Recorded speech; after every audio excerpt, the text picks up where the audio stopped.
پھر اس ایمان کو تقویت پہنچانے اور اللہ سے جڑنے کے لیے نماز ہے کہ نماز پہلی امتوں کو 2 نماز ہیں، ہمیں 5۔ پہلی امتوں کی مسجد کوئی نہیں، ہماری مسجد۔ پہلی امتوں کی اذان کوئی نہیں، ہمیں اذان ملی۔ اور اذان اتنا بڑا عمل بنا دیا میرے نبی نے کہ آپ نے فرمایا کہ اذان دینے والا قیامت کے دن سب سے اونچے مقام پر کھڑا ہوگا۔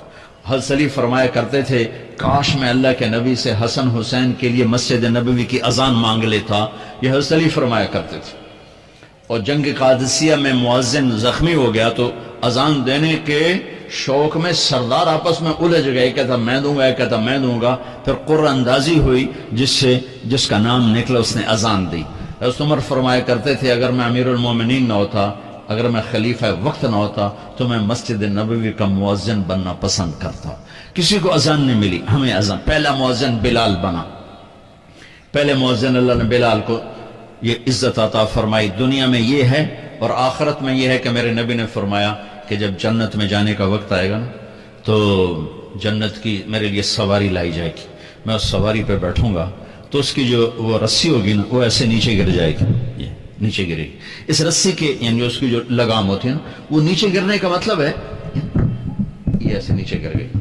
اب نیچے گرنے کا مطلب ہے کہ اس کی ڈرائیونگ میرے نبی نے نہیں کرنی، کوئی آنے والا ہے، کوئی ڈرائیور آنے والا ہے جو رسی پکڑ کے چلے گا، کوئی کوچبان آنے والا ہے جو اس کو پکڑ کے چلے گا۔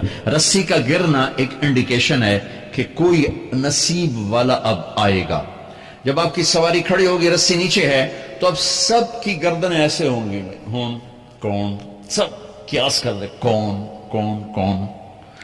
اللہ کی طرف سے اعلان ہوگا بلال کو بلایا جائے، بلال۔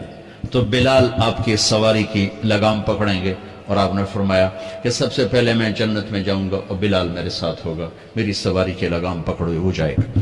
تو ہمیں اذان ملی، کسی امت کو اذان نہیں ملی۔ ہمیں 5 نمازیں ملی، کسی امت کو نمازیں نہیں۔ 2 نمازیں، ایک فجر کی 2 رکعت، عصر کی 2 رکعت۔ باجماعت نہیں، ان کو اپنی کتاب یاد نہیں، ہمیں قرآن یاد ہے۔ میرے مدرسے میں ایک بچہ اب ماشاءاللہ امریکہ میں وہ پڑھا رہا ہے، اس نے 30 دن میں قرآن یاد کیا۔ صبح یاد کرتا تھا، شام کو تراویح میں سناتا تھا۔ میرے مدرسے کا بچہ ہے، صبح بیٹھ کے مغرب تک پورا ہے سپارہ یاد کر کے اور عشاء کو تراویح میں سنا دیتا تھا۔ اللہ نے میں ایسا قرآن دے دیا کہ 1 مہینے میں بھی یاد ہو جاتا ہے۔ 3 دن میں بھی ایک بزرگ نے یاد کیا، 3 دن میں قرآن یاد کیا۔ اللہ نے ہمیں قرآن کی دولت عطا فرمائی، پڑھنے کے لیے 5 نمازیں عطا فرمائی، تہجد کی نماز عطا فرمائی، اوابین کی نماز دی، اشراق کی نماز دی، چاشت کی نماز دی۔ نماز کے کتنے دروازے کھول دیے۔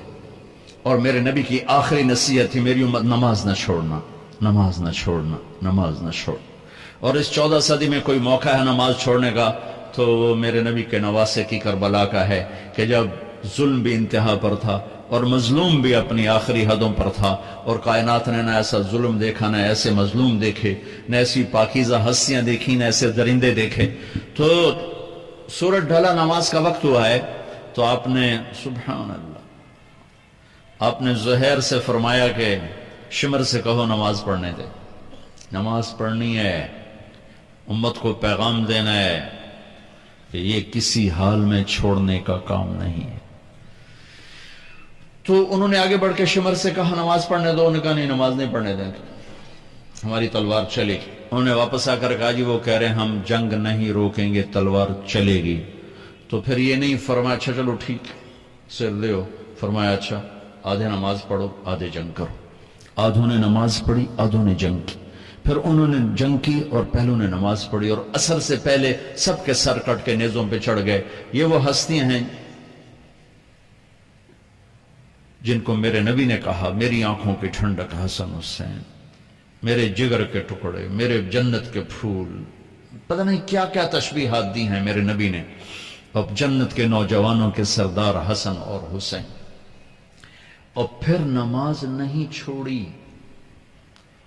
ان کو جنت کی بشارت تو ماں کے دودھ پیتے مل گئی تھی، کربلا کی وجہ سے نہیں ملی سرداری ان کو، وہ تو ان کے سر کا سہرا ہے الگ۔ ان کو سرداری جنت کے ملی ماں کا دودھ پیتے ہوئے کہ جنت کے نوجوانوں کے سردار ہیں حسن اور حسین، نماز نہیں چھوڑی۔